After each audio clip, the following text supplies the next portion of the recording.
ఈ పిచ్చి మొక్కను తీసి పారవేయక ఇంకా సమాజంలో సంఘంలో ఉంచి నాయన నీ పని మిగిలి ఉంది కనుక ఆ పని జరిగించడానికి మీరు సాధనంగా ఏర్పాటు చేసుకున్నందుకే స్తోత్రాలు.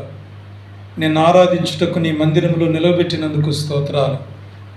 ప్రభా, ఇంత గొప్ప మేలు నా కొరకు చేసినందుకు మీకేమించిన రుణము తీర్చుకోలేను. వీరికి నలిగిన హృదయంతో కొద్ది స్తుతి ఆరాధన యేసు నామములో నీ పాదాలకు సమర్పించుకుంటున్నాను తండ్రి. Amen. Amen. Praise the lord. అందరూ కూర్చోండి.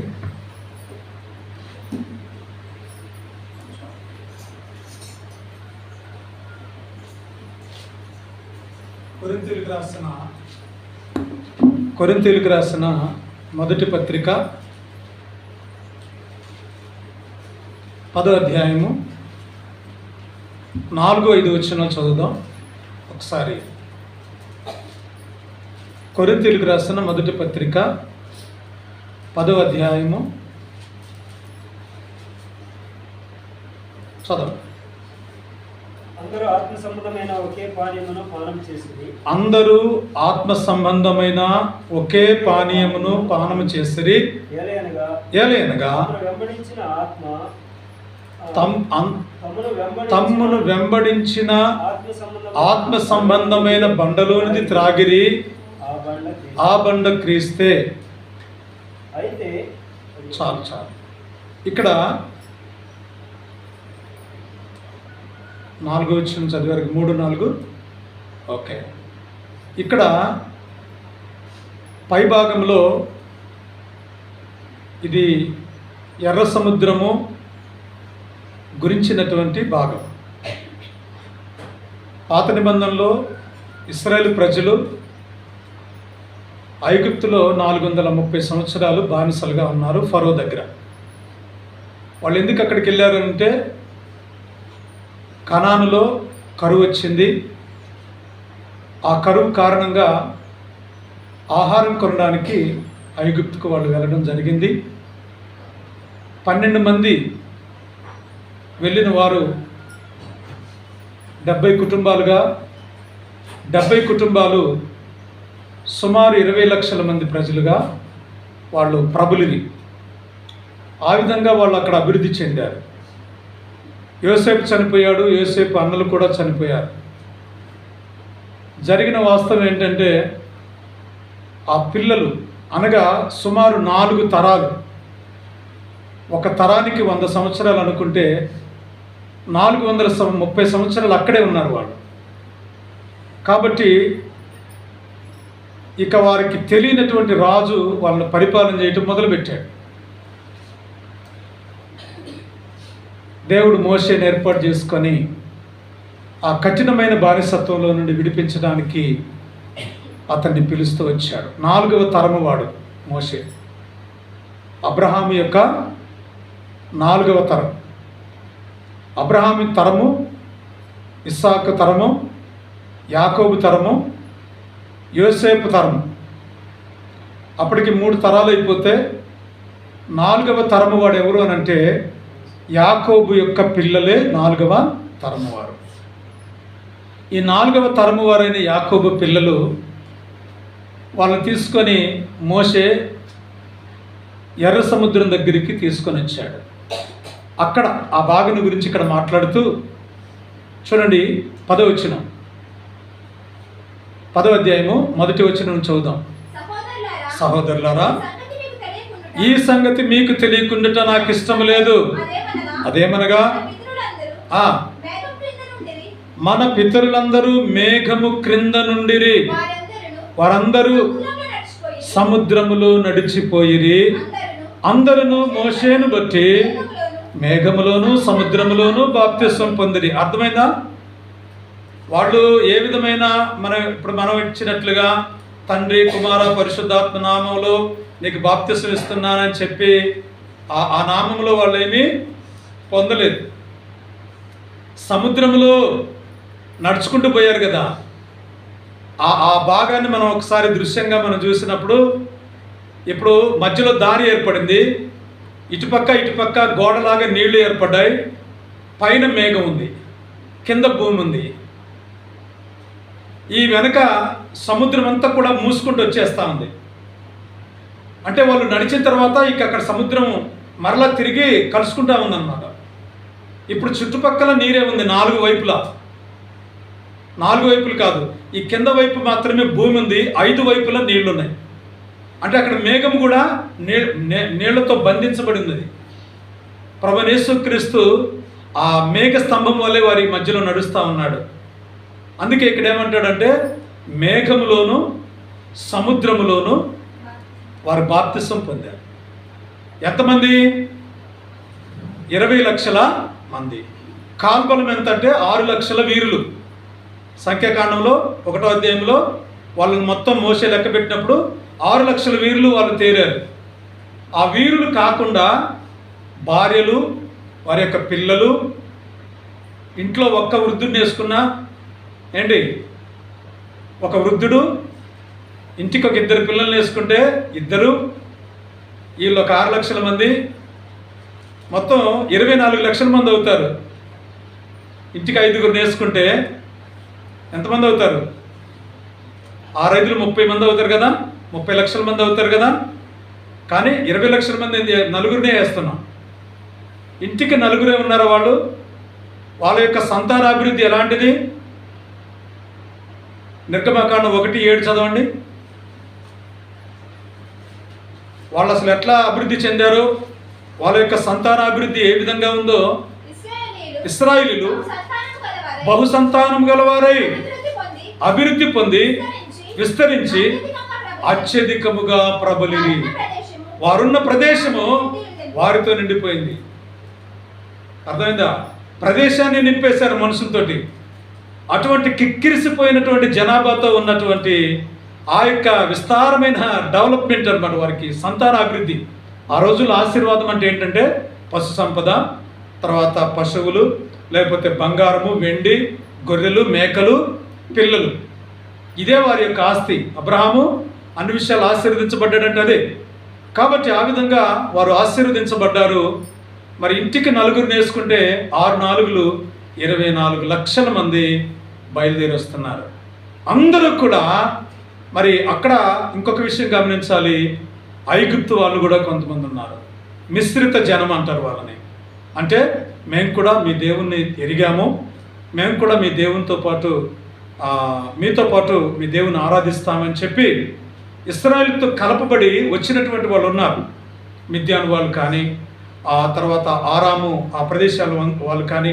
ఎందుకంటే అబ్రహాము ఆ దినాలలో ఆ 10 ప్రాంతాల మీద యుద్ధం చేసి లోతును, సొదమ ప్రాంతం మీద ఆ యుద్ధం చేసి లోతును విడిపించాడు. ఆ రాజుల్లో చాలామంది కూడా మార్పు చెందారు. అబీమెలెకు కానీ ఇంకా కొంతమంది వాళ్ళు వారిని వెంబడించారు. అటువంటి వాళ్ళు వీళ్ళతో ఉన్నారు. వీళ్ళందరూ కూడా ఏమైపోయారు అంటే మేఘము క్రింద సముద్రములో వారు బాప్తిసం పొందినట్లుగా మనం చూస్తా ఉన్నాం అన్నమాట. ఈ బాప్తిసం పొందారు, బాగానే ఉంది. కింద రాయబడిన మాట ఏంటంటే 4వ వచనం, ఏది 1 కొరింథీ 10:4లో అందరూ ఆత్మ సంబంధమైన ఒకే పానీయమును పానము చేసిరి. అందరికి ఒక్కటే పాత్ర, ఒకే నీరు. నేనేం చెప్తున్నానంటే మనం పుట్టిన దగ్గర నుండి చనిపోయేంత వరకు ఆ రక్తమే మనకి ఎండ్ ఆఫ్ ద ఏజ్, అంటే చనిపోయేంత వరకు ఉంటుంది అన్నమాట. కానీ ప్రతిరోజు అది క్లీన్ అవుతూ ఉంటుంది. పుట్టినప్పుడు ఉంటుంది కదా రక్తం, మనం చంటి పిల్లలుగా తల్లి గర్భంలో జన్మించినప్పటి నుండి కూడా ఆ రక్తాన్ని మనం కలిగి ఉంటాం. అది వివిధ మార్పులు చెందుకుంటూ మన శరీరాన్ని పెంచుకుంటూ మనకు బలాన్ని, శక్తిని అనుగ్రహిస్తూ రకరకాలుగా అది ఉపయోగపడుతూ చనిపోయేంత వరకు ఈ రక్తమే అది చేంజ్ అవుతూ ఉంటుంది. అయితే ఇక్కడ ఏంటంటే ప్రభువైన యేసుక్రీస్తు వారి యొక్క రక్తము భూలోక సంబంధమైనది కాదు. అది కేవలము పర సంబంధమైనటువంటి ఆ యొక్క పరిశుద్ధాత్మ ద్వారా కలిగినటువంటి వాడు కనుక అది ప్రత్యేకమైనటువంటిది. ఆత్మ సంబంధమైన ఒకే పానీయము. ప్రభువైన యేసుక్రీస్తు ఏమన్నాడంటే నా యొద్దకు వచ్చు వానిని మరి ఎన్నడూ దప్పికొననీయను అన్నాడు. యోహాను సువార్త 4వ అధ్యాయంలో దప్పికొనడు. ఎందుకు దప్పికొనడు అంటే వానిలో నుండి జీవపు బుగ్గ ఊరుతుంది అన్నాడు. ఆ ఊరేటటువంటి బుగ్గగా మనల్ని చేస్తానన్నాడు ప్రభు. ఇంకొక మాట ఏమన్నాడంటే 6వ అధ్యాయంలో పరలోకం నుండి దిగి వచ్చిన జీవాహారమును నేనే. ఆశ్చర్యం వేస్తుంది అనమాట. ఒక మనిషి పుట్టిన మొదలుకొని చనిపోయేంత వరకు మలమూత్రాల ద్వారానే మనిషి బ్రతుకుతాడు. ఆహారం సేకరించే దాని ద్వారానే మనిషి జీవిస్తూ ఉంటాడు. కానీ మనుషుడు రొట్టె వల్ల మాత్రం జీవించడని ద్వితీయోపదేశ కాండం 8వ అధ్యాయం 3వ వచనంలో వ్రాయబడింది. అదే మాట యేసు ప్రభు వారు 40 రోజులు ఉపవాసం ఉండి ప్రార్థన చేసినప్పుడు అపవాదితో మాట్లాడుతూ వచ్చాడు. మనుషుడు రొట్టె వల్ల మాత్రము కాదు కానీ దేవుని నోటి నుండి వచ్చు ప్రతి మాట వలన మనుషులు జీవిస్తారని చెప్పాడు. రాజైన హిజ్కియా మరణ పడకలో ఉన్నప్పుడు కూడా యెషయా ప్రవక్త వచ్చి చెప్పినప్పుడు యెషయా గ్రంథం 38:16 వచనంలో అంటాడు, ప్రభువా వీటి వలన మనుషులు జీవిస్తారు. వీటి వల్ల దేవుడు సెలవిచ్చిన మాట వల్ల. కాబట్టి ఆయన మాటలో ఉన్న శక్తిని కలిగినటువంటి వారం మనం. ఈ లోకంలో జీవించడానికి దేవుడిచ్చిన శరీరం మన యొక్క శరీరం. అర్థమవుతుందా? కనుక ఇప్పుడు మనము కేవలం ఆత్మ సంబంధమైన వారము. ఇశ్రాయేలు ప్రజలకు కూడా బాప్తిసం పొందారు కనుక వారంతా పరిశుద్ధపరచబడిన వారుగా మారారు. పరిశుద్ధపరచబడిన తర్వాత వారికి ఒకే పానీయము, ఒకే ఆహారాన్ని ఇచ్చాడు. ఒకే ఆహారం అంటే ఏంటి? ఆ పానీయం అనేది ఎక్కడి నుంచి వచ్చింది? ఆహారం తర్వాత చూద్దాం. పానీయం అనేది బండలో నుంచి వచ్చింది. ఆత్మ సంబంధమైన బండ, వారిని వెంబడించిన బండ. బండలు నడుస్తాయా? మీరు చెప్పండి అమ్మా. ఇప్పుడు రాళ్ళు వేసి కట్టాం కదా, ఇదంతా ఏమైనా కదులుతున్నాయా? అక్కడే ఉన్నాయా? కదలని రాళ్ళు వేరు, నిర్జీవమైన రాళ్ళు అవి. కానీ ఒక రాయి ఉంది. ఆ రాయి గురించి చెప్పడానికే ఈ ఉపోద్ఘాతాన్ని మీకు తెలియజేశాను. ఈ రాయి యొక్క విశిష్టత ఏంటంటే ఇది కదులుతుంది. ఈ ఆత్మ సంబంధమైన బండ. ఒకసారి నిర్గమాకాండం 17వ అధ్యాయం చూద్దాం రండి. నిర్గమాకాండం 17వ అధ్యాయంలో మోషేతో దేవుడు అంటున్నాడు, నేను 5వ వచనం, అందుకు యెహోవా నీవు ఇశ్రాయేలుల పెద్దలలో కొందరిని తీసుకొని ప్రజలకు ముందుగా పొమ్ము. ఐగుప్తు దేశంలో 10 తెగుళ్ళు ఒకటి నైలు నదిని కొట్టడం. నైలు నది రక్తంగా మారింది.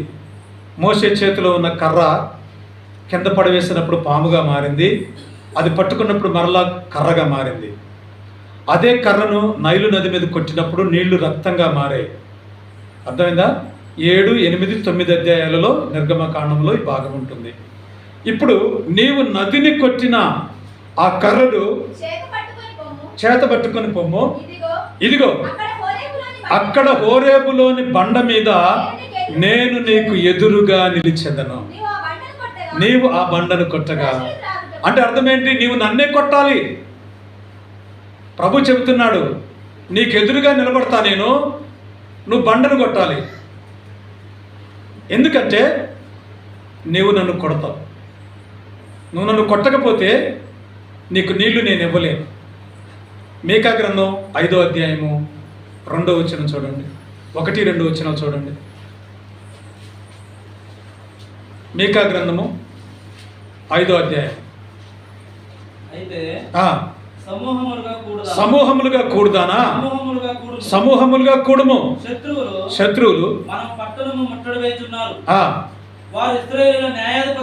వారు ఇశ్రాయేలీల న్యాయాధిపతిని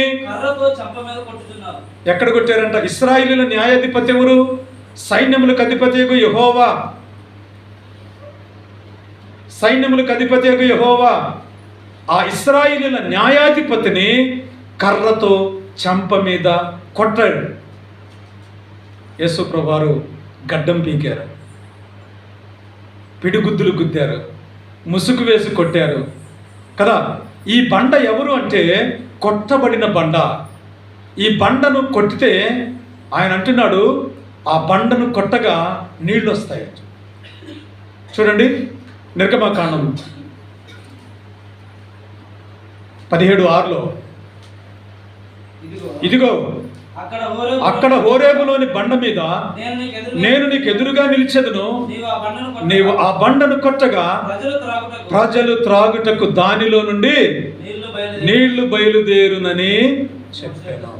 ఇక్కడ ఏమంటాడంటే ఆ అపోస్తల రోమా పత్రికలో కొరింథీ పత్రికలో అందరూ ఆత్మ సంబంధమైన ఒకే బండలో నుండి త్రాగిరి, ఆ బండ క్రీస్తే అని.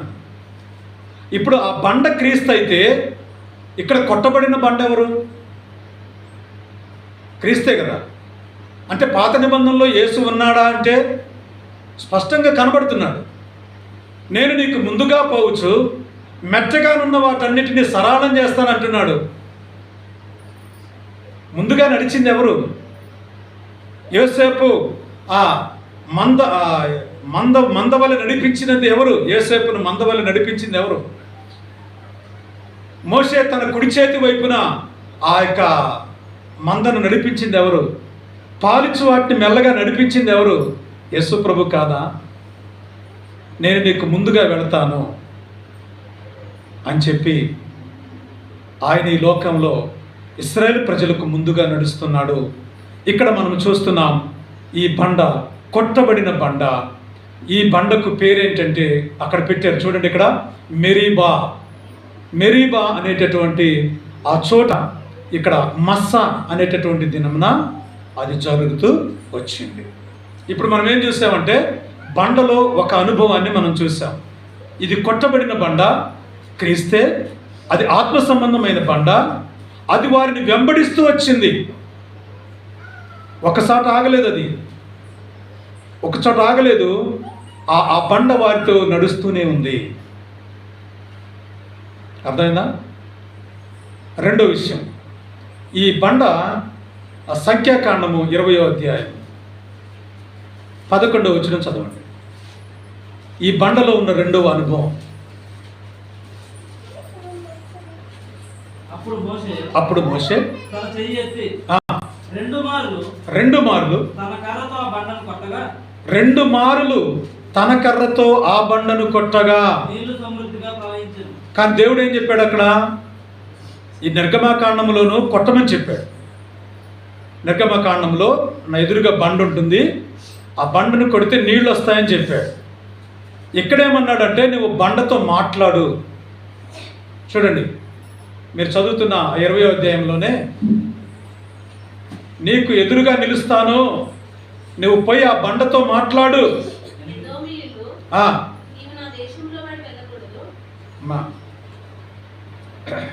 నీవు నీ కర్రను తీసుకొని నీవును నీ సహోదరుడైన అహరోనును ఈ సమాజమును పోగు చేసి వారి కన్నుల ఎదుట ఆ బండతో మాట్లాడుము, అది నీళ్లనిచ్చును.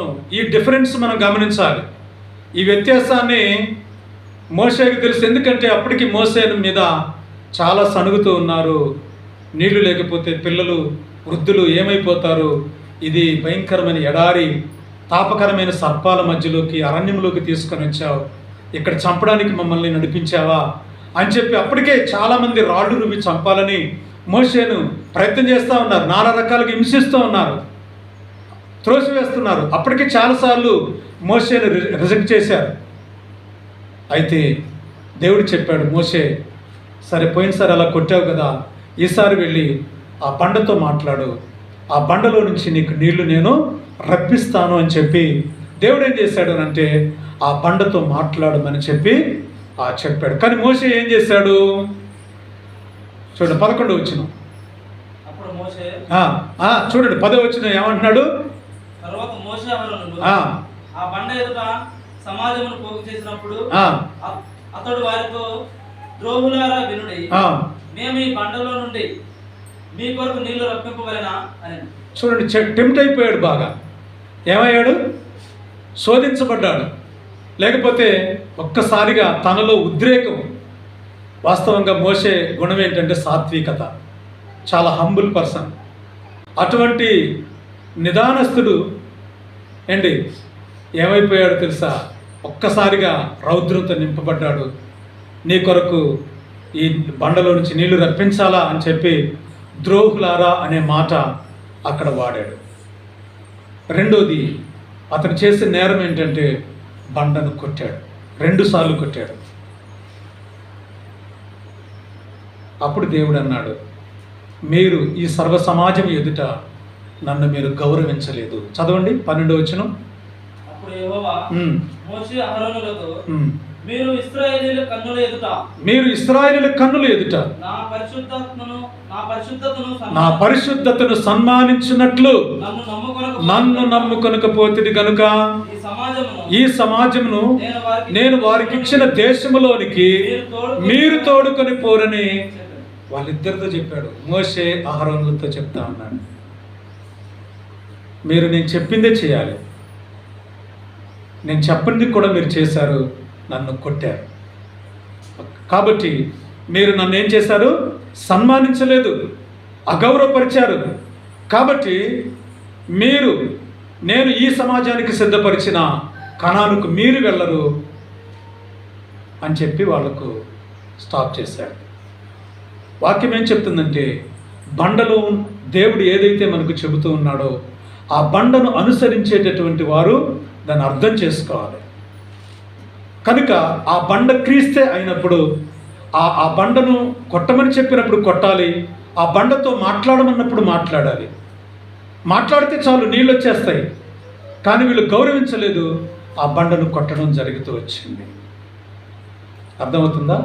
ఈ బండలో ఉన్న రెండో అనుభవం ఏంటంటే, ఆ బండ మాట్లాడగా వింటుంది. యెహోషువ గ్రంథం 24వ అధ్యాయం రండి. యెహోషువ గ్రంథం 24వ అధ్యాయం 27వ వచనం. యెహోషువ జనులందరితో ఇట్లా అంటున్నాడు, ఆలకించుడి, యెహోవా మనతో చెప్పిన మాటలన్నీయు ఈ రాతికి వినబడెను. ఇది ఒక అద్భుతమైన రాయి.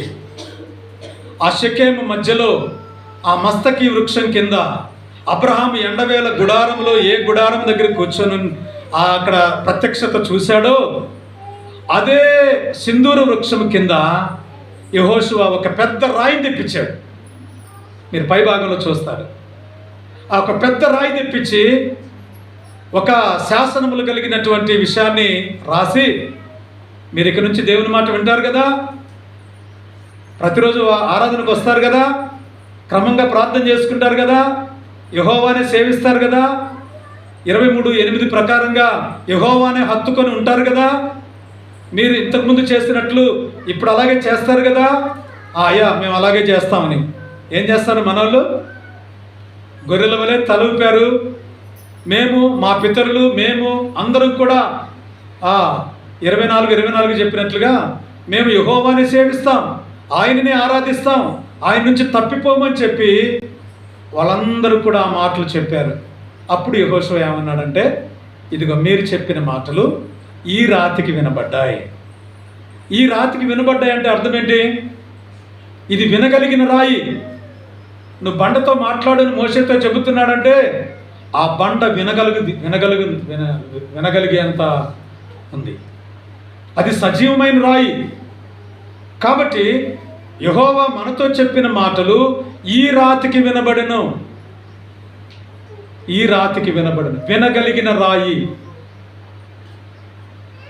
మరి రాళ్ళు చూస్తాయా? రాళ్ళు చూస్తాయా? రాళ్ళు చూడగలుగుతాయా? మనం పోతుంటే రాయి చూసే నన్ను ఎందుకు తొక్కుతున్నా అంటదా? అనలేదు కదా. కానీ బైబిల్లో ఉన్న రాయి, ఈ పరిశుద్ధమైన ప్రభువైన యేసుక్రీస్తు అనే రాయిగా, సజీవమైన రాయిగా పోల్చబడిన వాడు ఎలా ఉన్నాడో చూద్దాం. జకర్యా గ్రంథం 3వ అధ్యాయం 7వ వచనం. ఈ రాయిలో ఉన్న మూడవ లక్షణం ఏంటంటే ఈ రాయి చూడగలుగుతుందో లేదో చూద్దాం.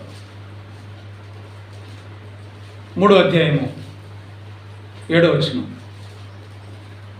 జకర్యా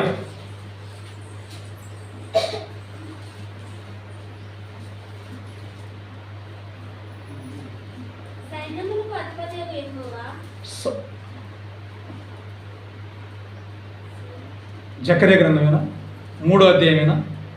7వ వచనమేనా? సైన్యములకు అధిపతియగు యెహోవా సెలవిచ్చినదేమనగా, ఉమ్, నా మార్గములలో నడుచుచు ఉమ్, నేను నీకు అప్పగించిన దానిని భద్రముగా గైకొనిన యెడల ఆ, నీవు నా మందిరము మీద ఉమ్. అధికారివై అధికారివై నా నా ఆవరణంలో కాపాడువాడవగదువు. మరియు ఇక్కడ నిలవబడి వారిలో కలుగునట్లు నా సన్నిధిని నిలుచు భాగ్యము నీకు ఇస్తాను. యెహోషువ ఎదుట 9వ వచనం, అది 7వ వచనం. మరి ఉందాక ఏంది అది? అది నేను చదవమంది. ఓకే, కరెక్టే, నువ్వు చదివిందంటే ముందు నుంచి చదువుకొచ్చాను. యెహోషువ ఎదుట ఎక్కడ? ఇందాక యెహోషువ గ్రంథం 24వ అధ్యాయంలో ఒక రాయి నిలవబెట్టాడని మనం చదివాం. ఆ రాయి వింటుంది మీరు దేవుడు చెప్పిన మాటలని మనం చూసాం. ఇక్కడ యెహోషువ ఎదుట నేనుంచిన రాతిని తేరి చూడుడి. ఆ రాతికి 7 నేత్రములున్నవి. ఎన్ని కళ్ళు ఉన్నాయని చెప్పండి. మరి 7 కళ్ళు ఎట్లా పెడతాం? ఇప్పుడు మనకి 7 కళ్ళు ఉంటే ఎట్లా ఉంటాయి? ముందు 2 ఉన్నాయి, వెనక 2 ఉన్నాయి అనుకో, 4 అయిపోయినాయి. ఇంకొక కళ్ళు ఇంకెన్ని ఉంటాయి? ఇంకా 3 కళ్ళు ఉంటాయి. ఆ 3 కళ్ళు ఎట్లా పెట్టాలి? 7 కన్నులు చూడండి. ప్రకటన గ్రంథంలో 7 కన్నులు కలిగిన వాడని యేసు ప్రభుని గురించి ఏం రాయబడింది? 1వ అధ్యాయంలో ఉందా లేదా? 7 కన్నులు కలిగిన వాడు, 7 ముద్రలు కలిగిన వాడు, 7 ఆత్మలు కలిగిన వాడు అని యేసు ప్రభుని గురించి మనం చూస్తున్నాం.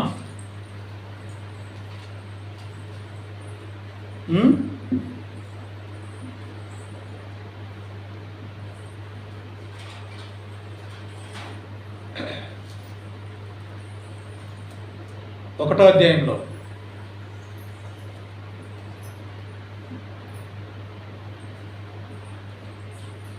ఏడు కన్నులు కలిగిన వాడు, 7 నక్షత్రాలు కుడి చేతిలో పట్టుకున్నవాడు.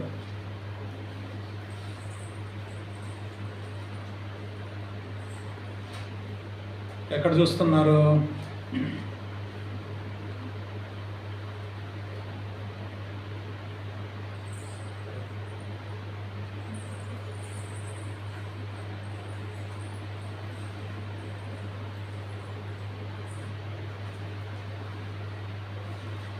ఐదో అధ్యాయం 6వ వచనం చూడండి. సారీ, 1వ అధ్యాయం కాదు, 5, 6. మరియు సింహాసనమునకును ఆ 4 జీవులకును పెద్దలకును మధ్యను వధింపబడినట్లుండిన గొర్రె పిల్ల నిలిచి ఉండటం చూచితిని. ఆ గొర్రె పిల్లకు 7 కొమ్ములను 7 కన్నులు నుండెను. 7 కన్నులు ఉన్నాయి. కళ్ళు ఉన్నాయా లేవో? ఇప్పుడు 7 కన్నులు వచ్చినాయి. సరే, మిగిలిన వాటి గురించి మనం చూద్దాం. కొమ్ములు అవన్నీ కూడా ఒక్కొక్క అంశంలో ఉంటాయి. ఇక్కడ ఏంటంటే 7 నేత్రములు వధింపబడిన గొర్రెపిల్ల. యోహాను సువార్త 1:29 ప్రకారంగా, ఇదిగో లోక పాపములు మోసుకొని పోవు దేవుని గొర్రెపిల్ల, నిర్దోషమైన ఏడాది గొర్రెపిల్ల. ప్రభువైన యేసుక్రీస్తు వారిని పోల్చబడింది. గొర్రెపిల్ల మరి ఎవరిని కూడా పోలి లేదు, యేసు ప్రభుని మాత్రమే పోలి ఉంది కనుక ఆ గొర్రెపిల్ల ప్రభువైన యేసుక్రీస్తు వధించబడినవాడు. 7 నేత్రములు యేసు ప్రభుకు ఉన్నాయి అని నువ్వు ఎలా చెప్పగలవు అని అంటే, ఇప్పుడు జకర్యా గ్రంథం 4వ అధ్యాయం 10వ వచనం చదవండి. ఇందాక 3:7 చదివారు కదా. కార్యములు అల్పములై ఉన్న కాలమును తృణీకరించిన వాడెవడు? లోకమందంతటా సంచారము చేయు యెహోవా యొక్క 7 నేత్రములు. ఎవరి నేత్రాలంట? ఇప్పుడు మనకు స్పష్టమైపోయింది, ఇవి దేవుని కన్నులే కదా. ఈ రాయికి ఏమున్నాయి చెప్పండి? యెహోషువ ఎదుట ఉంచిన ఆ రాతికి 7 నేత్రాలు ఉన్నాయని అక్కడ చెప్పాడు. ఆ 7 నేత్రాలు ఏమిటో కావు, యెహోవా యొక్క నేత్రాలు అని మన 4వ అధ్యాయం 10వ వచనంలో వివరణ ఇచ్చాడు. అక్కడ ప్రకటనలో కూడా మరి యోహాను కూడా సాక్ష్యం ఇస్తున్నాడు. 7 కొమ్ములు కలిగిన వాడు, 7 కన్నులు కలిగినటువంటి వాడు మన ప్రభు అయిన దేవుడు. అంటే ఈ బండ ఎవరు అని అంటే చూడగలిగిన బండ. మొట్టమొదటిగా వెంబడించిన బండ, రెండవదిగా దాహము తీర్చిన బండ, మూడవదిగా కొట్టబడిన బండ, నాలుగవదిగా చూడగలిగిన బండ. నాలుగవది ఎలాంటి బండ? ఐదవది ఆ రాతికి వినబడతాయి. యెహోషువ అన్నాడు కదా, యెహోవా చెప్పిన మాటలన్నీ ఈ రాతికి వినబడ్డాయి. అంటే ప్రభువైన యేసుక్రీస్తు వారు పూర్తిగా ఏమై ఉన్నాడు అంటే సజీవమైన రాయిగా ఉన్నాడు. ఇప్పుడు మన రాయిగా అంగీకరిస్తామా? అంగీకరించామా? అలాగని రాయిని మనం మొక్కొద్దు కదా. రాయి రప్పను మొక్కొద్దు, చెట్టు పుట్టను కొలవద్దు. ఎందుకంటే సజీవమైన దేవుడు రాయి కాదు, చెట్టు కాదు. ఆయన మాట్లాడే దేవుడు, చూడగలిగిన దేవుడు, వినగలిగిన దేవుడు. ఆయన మరి ఏమంటాడు, చలనము కలిగినటువంటి వాడు. ఆయన మనలను కలుగ చేసినటువంటి వాడు. కాబట్టి ఇక్కడ మనం చూస్తాం, మరి దేవుని యొక్క వాక్యము వ్రాయబడిన రాయి. దేవుని యొక్క వాక్యం కూడా ఆ బండ మీద రాయబడుతూ వచ్చింది.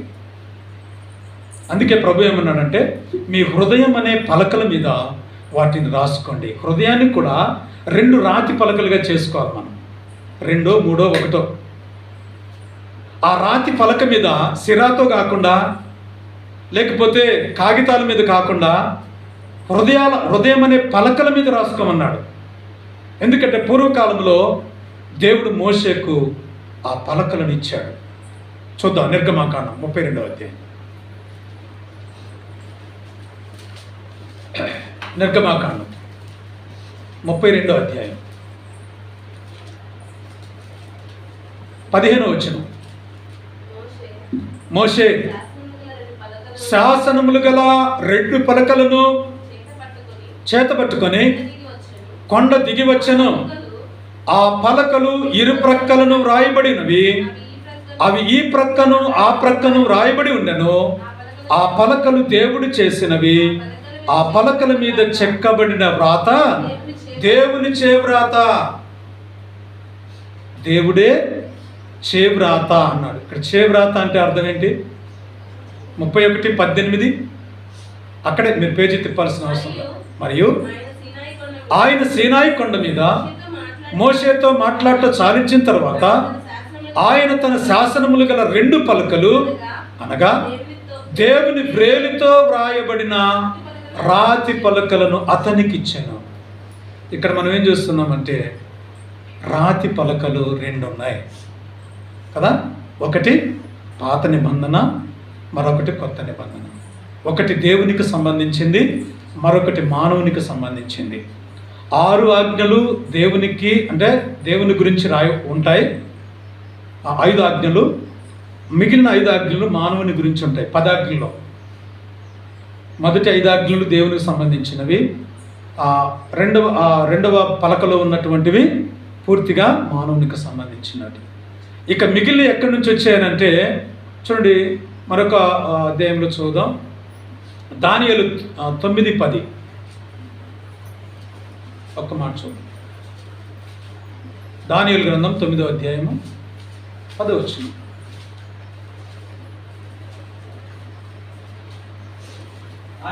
ఆయన తన దాసులకు ప్రవక్తల ద్వారా మాకు ఆజ్ఞ ఇచ్చి వాటిని అనుసరించి నడుచుకొనవలెనని సెలవిచ్చును గాని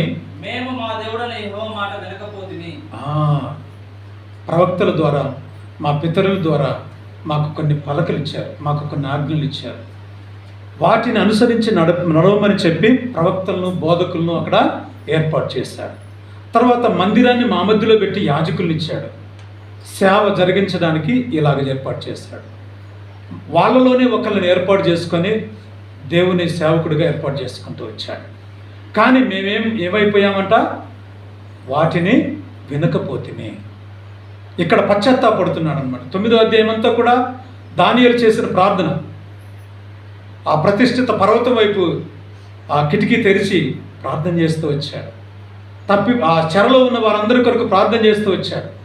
బబులోనులో 70 సంవత్సరాలు ఉన్నారు కదా, వాళ్ళంతా విడిపించబడాలా, మరలా తిరిగి మా మందిరం మేము కట్టుకోవాలా, ఈ సొలొమోను కట్టించిన మందిరం లాగా మరలా తిరిగి శృంగారమైన మందిరాన్ని మేము నిర్మాణం చేసుకోవాలని చెప్పి వాళ్ళ ప్రార్థన. జెరుబ్బాబెలు మందిరం అన్నమాట. అందుకనే ఆ గుండు నూలుండట చూచి యెహోవా యొక్క 7 నేత్రములు ఆనందపడతాయి. లోకమంతటా సంచారం చేస్తున్నాయి దేవుని నేత్రాలు. తర్వాత 3 విషయాలు చెప్పాను. ఒకటి, బండలో ఉన్నటువంటి ఒక అనుభవాన్ని మనం చూసాం. అదేంటి? మొట్టమొదటిగా ఈ బండలు ఏం చేస్తాయంట? దాహమును తీర్చింది. ఆ బండ కొట్టబడింది. ఆ బండ వారిని వెంబడించింది. ఆ బండ ఎలాంటిది? జీవము కలిగిన బండ. ఆ బండలో నుంచి నీళ్ళు వస్తాయి. ఈ బండలో ఉన్న ఇంకొక అనుభవం ఏంటంటే దేవుని వాక్యము చెక్కబడిన బండ. మోషే చేతిలో ఎత్తుకుని రాబడినటువంటి ఆ యొక్క బండ. అయితే చివరికి ప్రభు ఏం చేశాడంటే, యెషయా గ్రంథం 28వ అధ్యాయం చూడండి. యెషయా గ్రంథం 28వ అధ్యాయంలో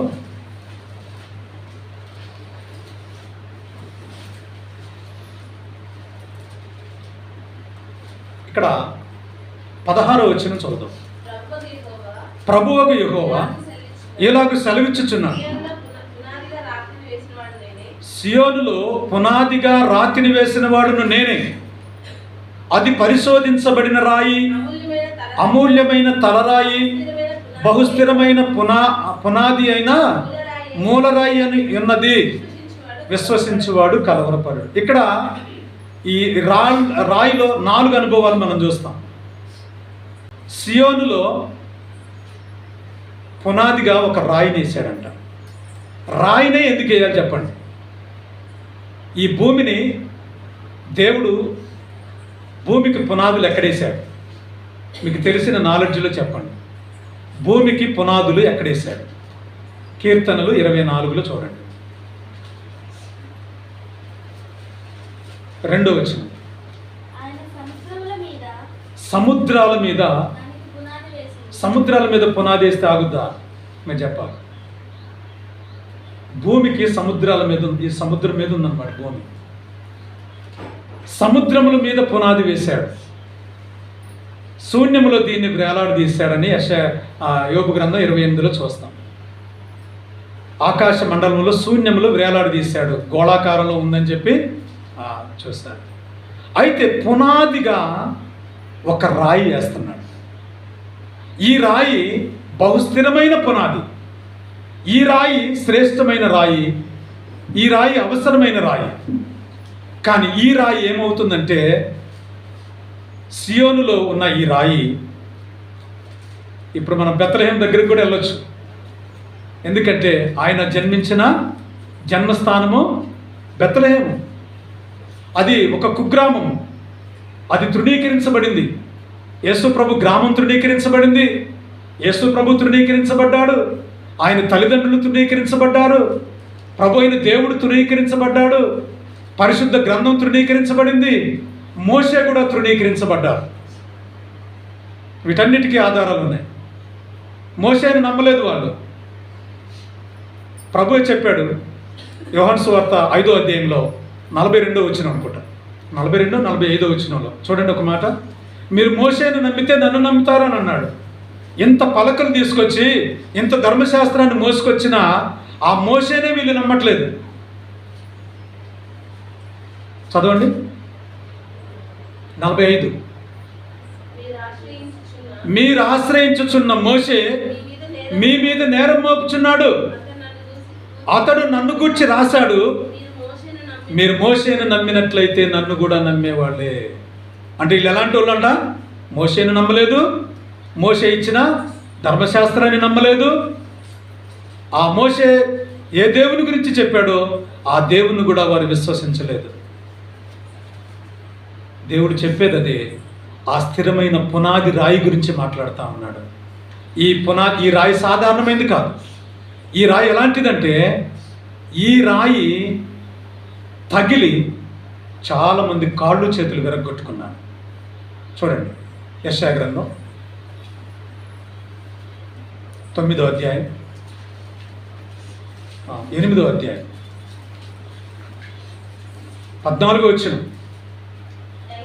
అయితే ఇశ్రాయేలు యొక్క 2 కుటుంబములకు తగులు రాయిగాను అభ్యంతరములు కలిగించు బండగాను ఉండును. యెరూషలేము నివాసులకు బోనుగాను చెక్కుగాను అనేకులు వాటికి తగిలి తొట్టిల్లుచు పడి కాళ్ళు చేతులు విరిగి చిక్కుబడి పట్టబడుదురు. ఇది సాధారణమైన రాయి కాదు. అర్థమైందా? ఇది కేవలము నడిపించేది, పోషించేది, ఆత్మ సంబంధమైంది అంటే చెప్పుకుండా పోతే బాగానే ఉంటుంది. కానీ ఈ రాయి ఎలాంటిదంట? తుత్తినీలుగా చేయగలిగినటువంటిది, కాళ్ళు చేతులు విరగొట్టేది. ఈ వాక్యము, దేవుడు అంటే వాక్యమే కదా. ఈ రాయి ఎప్పుడు ఎవరికైతే తగులుతుందో ఏంటి అదేమవుతుందంట, ఆ పడిన వాడు తుత్తినీలుగా మారిపోతాడు, నలగొట్టబడతాడు. వాక్యం అనే ఈ సుత్తి చేత, ఈ రాయి చేత నలగొట్టబడి మెత్తగా చేసి ఒప్పించి క్రీస్తులో నడిపిస్తూ ఉంటాడు. కాబట్టి ఇక్కడ అదే వాక్యం ఏం చెప్తుందంటే, ఇశ్రాయేలు 2 కుటుంబాలకు తగులుతుంది. 2 కుటుంబాలంటే ఏంటి? ఇక్కడ మనం చూడాలి. ఒకటి, 2 గోత్రాలుగా దేవుడు ఏర్పాటు చేశాడు, యూదా, బెన్యామీను. ఈ 2 కుటుంబాలు. మిగిలిన ఇశ్రాయేలీలు 10 మంది ఉన్నారు కదా. యాకోబుకు జన్మించిన రూబేను, గాదు, ఆషేరు, యూదా, వీళ్ళందరూ షిమ్యోను, వీళ్ళందరూ ఉన్నారు కదా. వీళ్ళందరూ 10 మంది అయితే 2 కుటుంబాల గురించి ప్రత్యేకంగా ఎందుకు చెబుతున్నాడంటే, ఈ 2 కుటుంబాలను దేవుడు ఏర్పాటు చేసుకుంటూ వచ్చాడు. ఏర్పాటు చేసుకొని ఆ 2 కుటుంబాలకు నేను తగులుతాను, వాళ్ళ మీదనే నా దారాన్ని లాగుతాను, వారినే సరిచూస్తాను, వారినే నేను తుత్తినీలుగా చేస్తాను. ఎందుకంటే వీళ్లలో నుండే మత వ్యతిరేకులు లెగుస్తారు, ప్రవక్తలను చంపేవాళ్ళు పుడతారు. హేబేలు మొదలుకొని ఆ బలిపీఠం దగ్గర చంపిన జకర్యా రక్తం వరకు కూడా వాళ్ళు ఏం చేస్తూ ఉంటారంటే, పంపించిన వాళ్ళందరినీ కూడా చంపుతూనే ఉంటారు, హింసిస్తారు, నీతిమంతులను అమ్మివేస్తారు, దరిద్రుల నోట్లో మన్ను వేస్తారు, గర్భిణీ స్త్రీల కడుపులు చించుతారు, ఇంకా చెప్పుల కొరకు బీదవారిని అమ్మేసుకుంటారు, రకరకాల అక్రమాలు జరిగిస్తారు, చారుడు ఎవరు రొట్టె ముక్క కొరకు అన్యాయం కాని దానికి అన్యాయం అని చెప్పి, న్యాయం కాని దాన్ని అన్యాయం అని చెప్పి ఇట్లాగా అక్రమంగా తీర్పు తీరుస్తారు, పక్షపాతంగా జరిగిస్తారు. ఇలాంటి వాళ్ళందరూ కూడా యూదుల్లో ఉన్నారు. అందువల్ల వాళ్ళకు తగులుతుందన్నమాట ఈ రాయి అంతా వెళ్ళి. రోమాపత్రికలు చూద్దారండి. రోమాపత్రిక 9వ అధ్యాయం 33వ వచనం. త్వరగా నేను ముగిస్తాను, నా దగ్గర అయితే టైం లేదు. ఇదిగో నేను అడ్డుబండను సియోనులో స్థాపిస్తున్నాను, ఆయన యందు విశ్వాసం ఉంచువాడు ఎప్పుడు సిగ్గుపరచబడడు, కలవరపడడు, అవమానపరచబడడు, సహాయం లేకుండా ఉండడు. చూసారా, అడ్డురాతిని స్థాపించింది ఎవరు? ఈ అడ్డురాయి మనకు తగలకపోతే మనం ఏ విధంగా తుత్తినీళ్ళు చేయబడతాం?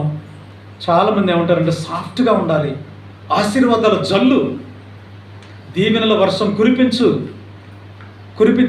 కురిపించి తీసుకెళ్ళే నరకంలో. ఈ లోక సంబంధమైన ఆశీర్వాదాలు అంటే ఆశీర్వాదాలు 2 రకాలు, ఆత్మ సంబంధమైనవి, భూ సంబంధమైనవి.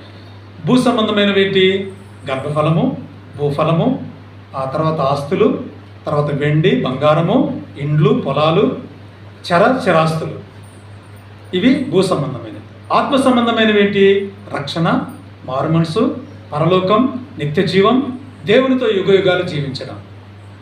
మరి దేనికి మనం ప్రియారిటీ ఇస్తున్నాం? ఈ అడ్డురాయి మనకు తగలకపోతే, మన తప్పును ఖండించకపోతే, మనల్ని తుత్తినీలుగా చేయకపోతే, మన కాళ్ళు చేతులు విరక్కపోతే మనం ఏ విధంగా పాఠం నేర్చుకుంటాం? అడ్డురాయి నియమించిన వాడు దేవుడు. కొట్టారు కదా ఆ బండని, అవమానించారు కదా బండని, త్రోసివేశారు కదా బండని. మరి ఆ బండ ఇప్పుడు నిలబడి అందరిని ఏం చేస్తూ ఉందంటే అది తుత్తినీలుగా చేయబడతా ఉంది. అర్థమవుతుందా? కాబట్టి దేవుని పిల్లలమైన మనము ఈ ఈ ఈ అడ్డురాయి ఈ 2 కుటుంబాలకు తగిలే రాయి, అనగా దేవుణ్ణి నమ్మినటువంటి వారికి తగిలే రాయి. అరే నమ్ముకున్నాను, నాకే ఎందుకు ఎన్ని కష్టాలంటే అనేక సందర్భాల్లో మనం ప్రభుని విడిచిపెడుతున్నాం.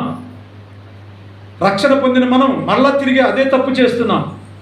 అనుభవ జ్ఞానం పొందిన మనం తిరిగి మరలా అదే కుక్క తన వాంతికి తిరిగినట్లు, పంది కడగబడిన పంది బురదలో పొరిలినట్లు మరలా తిరిగి తిరిగి పాపం చేస్తున్నాం.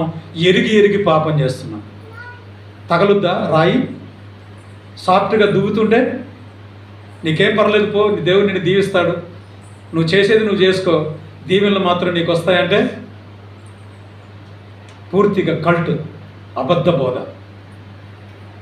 అర్థమైందా? కాబట్టి ఈ మధ్యాహ్న కాల సమయంలో సజీవమైన రాయి. చివరిగా ఒక వాక్యం చదువుదాం. పేతురు పత్రిక 2వ అధ్యాయము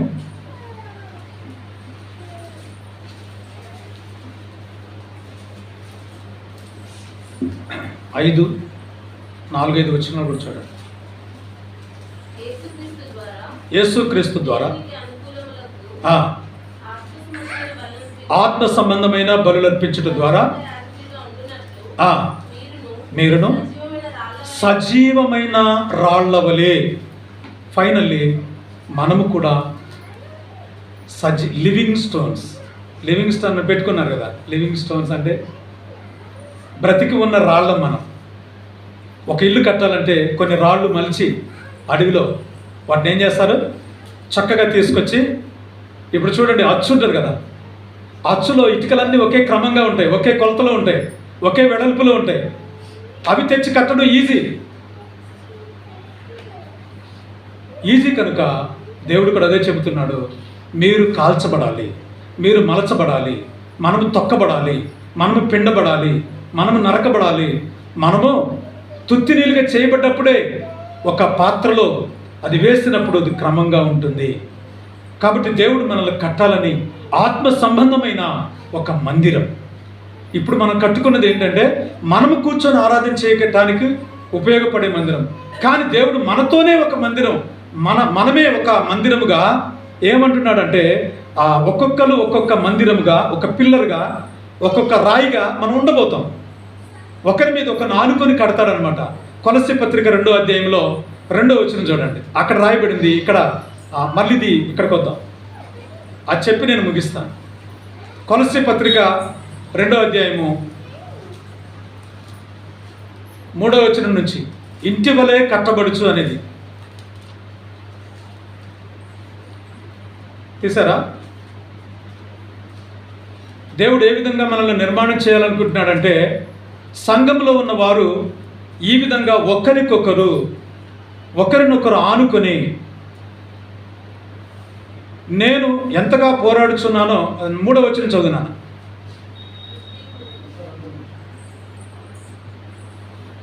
బుద్ధి జ్ఞానముల సర్వసంపదలు ఆయన యందే గుప్తములై ఉన్నవి. 6వ వచనం, కావున మీరు ప్రభువైన క్రీస్తు యేసును అంగీకరించిన విధముగా ఆయన యందు వేరుపారిన వారై ఇంటి వలె కట్టబడుచు మీరు నేర్చుకున్న ప్రకారముగా విశ్వాసమందు స్థిరపరచబడుచు కృతజ్ఞతాస్తుతులు చెల్లించుటయందు ఆయన యందు నడుచుకొనుడి. కాబట్టి ఇక్కడ ఏం చెప్పాడంటే ఇంటి వలె కట్టబడుచు. ఇల్లు కట్టినప్పుడు పెద్దింటికి అవసరం, చిన్నింటికి అవసరం. చిన్నపిల్లలు యేసు ప్రభుకి అవసరం లేదని లేదు, వృద్ధులు దేవునికి అవసరం లేదని లేదు. రక్షించబడిన ప్రతి ఆత్మ దేవుని మందిరంలో కట్టబడే ఒక వ్యక్తి వలె ఉండాలి. అందువల్ల మీరును సజీవమైన రాళ్ల వలె ఉండి ఆత్మ సంబంధమైన మందిరముగా కట్టబడుచున్నారు. ఈ మందిరము ఒకరికొకరు ఆనుకొని, ఒకరికొకరు కలపబడి, మధ్యలో సిమెంట్ వేస్తారు కదా, ఇటుకిటికి మధ్యలో సిమెంట్ వేస్తారు. ఆ సిమెంట్ మరి మన ప్రభు అయిన యేసుక్రీస్తు మన కొరకు తన రక్తాన్ని మన కొరకు కాచాడు కనుక ఒకరి బంధము ఒకరికి బిగుతుగా టైట్గా ఏర్పడి అది కట్టబడుతుంది. ఆ విధంగా మనం కూడా ఆత్మ సంబంధమైన రాళ్ల వలె కట్టబడాలి. ఆత్మ సంబంధమైన బండ దగ్గర మన యొక్క బలులను అర్పించేవారిగా ఉండాలి. చాలా విషయాలు ఉన్నాయి. ఆత్మ ఈ బండ దాగగలిగిన బండ, ఈ బండ చూడగలిగిన బండ, ఈ బండ మాట్లాడగలిగిన బండ. ఎందుకంటే బండ వింటుంది కాబట్టి సాక్ష్యం ఇస్తుందేనండి. ఈ బండ వాళ్ళతో నడిచింది 40 సంవత్సరాలు నడిచింది. మరి నడిచిందంటే అర్థం ఏంటి? ప్రభుని యేసుక్రీస్తే వాళ్ళ మధ్యలో ఉన్నాడు. ఆ రాయికి ఏమీ లేదు అక్కడ. వాళ్ళు కొట్టిన ఆయన నుండే ఉద్భవించబడింది సమస్తం కూడా. కాబట్టి ఈ సజీవమైన రాయి అయిన ఆ ప్రభువుకు మనం ఏం చేస్తూ ఆయన మనల్ని కొడతాడు దెబ్బలు. 118 కీర్తన 18 వచనంలో ఏముంది? యెహోవా నన్ను కఠినముగా శిక్షించను కానీ ఆయన నన్ను మరణానికి అప్పగించలేదు. శిక్షిస్తాడు అంతే. ఆయన శిక్షకుడు. ఆయన శిక్షించకపోతే, ట్రైనింగ్ అంటే ఏంటి? శిక్షణే కదా. శిక్ష లేకపోతే శిక్షణ ఎక్కడి నుంచి వస్తుంది? ఈ శిక్షణ మనకు అవసరం. కాబట్టి ఈ శిక్షలో మనం పాలు పొంది ఒకరికొకరు ఎదుగుచు, ఆ వాక్యము ఏదైతే మనతో చెబుతా ఉందో ఆ వాక్యములో ఎదుగుచు, పాలు తాగవలసిన వారు పాలు తాగుతూ, బలమైన ఆహారం తినవలసిన వారు బలమైన ఆహారం తింటూ దేవుని యొక్క వాక్యములో ఎదిగేవారుగా ఉన్నారు. అర్థమైందా? ఎప్పుడు ఒకటే తరగతి చదువుతాము మనం. 2లోకి వెళ్తాక సంవత్సరం 2వ తరగతిలోకి వచ్చేస్తూనే ఉంటాం. 3వ తరగతి, 4వ తరగతి, అట్లా 10 సంవత్సరాలు అయిపోయేసరికి 10వ తరగతి అంట. మరి పిల్లాడు 15 సంవత్సరాలకే 10వ తరగతి చదివితే చాలా కాలం నుండి మందిరానికి వస్తున్న నీవు ఇంకా 1వ తరగతిలోనే ఉన్నట్లుగా కనబడతాం. మనం కూడా ప్రార్థన నేర్చుకోవాలి. మనం కూడా ఆరాధన నేర్చుకోవాలి. ఆ బండ దగ్గరికి రాగలిగి సాగిలపడేవారుగా మనం ఉండాలి. ఆ సజీవమైన ఆత్మ సంబంధమైన ఆ పానీయాన్ని వాళ్ళు ఏ విధంగా బాప్తిస్వం పొందారో, నీళ్లు త్రాగారో, వాళ్ళు ఏ విధంగా ప్రయాణం చేశారో, వాళ్ళ ప్రయాణం ఆగిందా? మీరు ఆగిపోతారన్నాడు కానీ వాళ్ళ ప్రయాణం నేను ఆపుతానలేదు దేవుడు. మోషేకి అహరోనులకు చెప్పాడు, మీరు వెళ్ళరు అన్నాడు కానీ వాళ్ళని మాత్రం నడిపించాడు. మీరు కాకపోతే ఇంకొక 2 వస్తారు, యెహోషువ, కాలేబు. వాళ్ళు తీసుకెళ్తారు. మీరు నన్ను సన్మానించలేదు, నన్ను గౌరవించలేదు కాబట్టి మీరు ఆగిపోండి. మనం కూడా దేవుణ్ణి గౌరవించకపోతే, సన్మానించకపోతే, దేవుడు చెప్పింది చేయకపోతే, ఆ బండను అవమానపరిస్తే మనం కూడా ఆగిపోతాం. మోకరించండి. వాళ్ళ దగ్గర మనం ప్రార్థన చేసుకుందాం. ఈ యొక్క సమయంలో కొద్ది నిమిషాలు దేవునికి మనం అప్పగించుకుందాం. అందరూ ఆత్మ సంబంధమైన ఒకే పానీయమును పానము చేశారు. హృదయపూర్వకంగా దేవునికి అప్పగించుకుందాం. దేవుని సన్నిధిలో మనల్ని మనము దగ్గర చేసుకుందాం. దేవునికి మన హృదయాన్ని అప్పగిద్దాం. ఇస్సాకను వాళ్ళ దగ్గరికి. ఈ యొక్క మధ్యాహ్నకాల సమయంలో ప్రియమైన సహోదరి, బండను గూర్చి నువ్వు విన్నావు. బండ వినగ